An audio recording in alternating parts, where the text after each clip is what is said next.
watch on the Channel 9. We watch on the Channel 9. 9 at 9. All right, number 9, Meta, the parent company of Facebook and Instagram, recently rolled out some very weird technology, the AI personas. Hey guys, it's Billy. I just want to introduce myself. I am here to chat whenever you want. Message me for any advice. I am ready to talk, and I hope to talk to you soon. Oh, that's nice of her. Kendall Jenner is Billy. She'll always have your back. I'll keep it real, but above all, I'll keep it on the DL. Oh, yeah. Oh, wow. So that's Huh. scary. Talk about that. What these are, essentially, they're celebrity chatbots. They're Meta not real? created No. the characters using celebrity likenesses, ranging from Snoop Dogg to Kendall Jenner to Charli D'Amelio.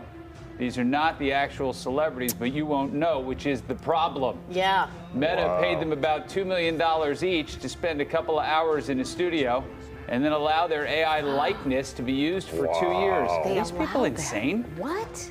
You can use them by opening the chat function in Instagram, Facebook, or WhatsApp. Yeah, the weird thing is the chatbots look and sound like the celebrities, but they don't have any of their character traits at all. For instance, Jenner's character is named Billy. It's a total difference. Yeah. And she is the big sister who can give advice. Padma Lakshmi is a travel expert named Lorena. Paris Hilton is a crime-solving detective it's got named everything. Amber. So you'll never know the difference. The early review is that people are confused by the whole thing. I mean, does Tom Brady really need that extra $2 million that he would allow? No, it's you know, insane. that's Listen, weird. I'd do it for $1 million. Yeah. I mean, it's It's a 50% bargain. off. It's a bargain. All right, number 8. If Zoom calls make you feel awkward, you're not alone. According to a new study from Yale University, our brains do not process Zoom conversations the same way we process face-to-face conversations. Really? Our brains are naturally more active when we interact in person. Researchers found a difference in brain activity associated with sensory processing and spatial perception when monitoring people in real life, and those signals weren't firing during online conversations. Yo. All right, number 7. Here's a look at the Empire State Building before it was completed. In 1928, the Waldorf Astoria Hotel on Fifth Avenue was acquired by the Bethlehem Engineering Corporation. The building was torn down to make way for what would eventually become the Empire State Building. Construction began in March of 1930. 3,000 workers were hired to work on the project. It took 1 year and 45 days to complete. According to reports, they built an average of 4.5 floors every week. The Empire State Building opened in April of 1931. It's the most photographed building in the world. All right, number 6. Could George Bush's paintings of dogs someday sell for hundreds of thousands? Well, a painting of Winston Churchill's went for more than that. Like W., Churchill took up painting as a hobby and got really into it. His work, called The Goldfish Pool at Chartwell, sold for almost $3 million. Wow. Churchill's style seems to be kind of a poor man's Monet. The Goldfish Pool was at his country home, and it's the last painting he ever did in 1962. He gave it to the bodyguard who cared for him in his final years. All right, number 5. BuzzFeed had a good tutorial. Celebs whose names we mispronounced for years. Lindsay Lohan is Lindsay Lohan, not Lohan. Aha. Justin Theroux is Justin Theroux. Oh. And Gal Gadot is Gal Gadot. So there you go. All right. Thank you. You're welcome. Cleared that up. Number 4, is there anything cuter? Oh, I saw panda goldfish. what a a real disappointment. panda. That's a lot Boy. cuter. Yeah, it's really They're true. actually a variant of telescope eye goldfish. They were first bred in the 1700s. Over time, these fish lose their spots and may turn orange or white. They can grow between 6 to 8 inches in length. And listen, as far as fish go, they're pretty adorable, but Yeah. they're not like the real thing. No. Yeah. Come on, no fish voices, Robin? Perfect chance. Not You too know, late. I You gotta can't pay do it on attention. command. Larry. I have to feel it. Okay.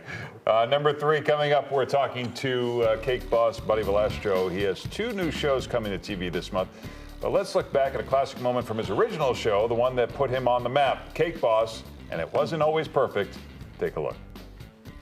To be honest with you, I was skeptical at first because your work is fantastic. Well, thank you so much. You know, just being able to hang my cake chandelier next to yours is an honor and privilege to me. I'm honored. I think what you've done is amazing.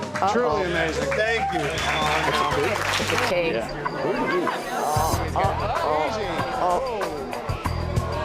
Easy. Oh, no. Be careful, buddy.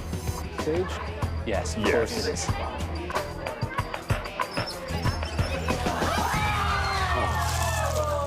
How convenient nobody was standing under it. That's too bad. Yeah. Boy, look at how devastated they all are. Well, what happened? He turned himself around and got signed for more years? Yeah, he's got those bakeries all over the place. Bob, You know? I'm so sorry. Quite a surprise. Yeah. Is everybody all Who's right? this knockoff Steve Jobs, by the way? This is the most excitement know. I've had all day. There we go. He's coming up. We'll be talking to him in the 9:30 half hour. All right, number 2, you might be able to control your lucid dreams. Lucid dreaming is where the person is aware they're dreaming while it's still happening, and they're able to control the experience. Some sleep scientists in Australia say the process requires you to wake up after 5 hours of sleep, then instill the thought that you are dreaming into your mind before returning to sleep. It's done by repeating the phrase, "The next time I'm dreaming, I will remember that I'm dreaming," and imagining yourself in the dream. Yeah. So just if you want to try it yourself, just use that phrase. You're welcome. All right. Number 1, for no apparent reason, here's another good clip courtesy of the Graham Norton Show. It's from 2014, and Jonah Hill is talking about something that happened around 2006. I did a film with Morgan Freeman. It was a really small film, and the first 10 pages or 10 minutes of the film are us two just driving together in a car and talking. And it took 3 days to shoot, and he didn't talk to me the entire time, like in between takes, right? Because he had so much dialogue, I learned later, right? Okay. So he was just, you know, so in between we wouldn't really chat, but we were in the car together for 3 days. And then at the end of the third day, he just turns to me and he goes, "Jonah, Jonah, Bobona, Banana, Fana, Fofona, me, ma, Momona, Jonah." That's it. And then it was like super uncomfortable. I didn't know what to say. It was one of the more weird moments of my life, you know? And I just didn't know what to say, so I just said, "Thank you." And then he said, it was quiet again, and then he said, "Do me." I was like, "What?" He's like, "Do my name." And I was like, "Do your name?" And he's like, "Yeah, do my name." And I was like, "Morgan, Morgan, Bo Morgan, Bo Morgan, me, my Mo Morgan, Morgan." And he went, "All right," and then we never spoke again. That's awesome. That's 9 at 9.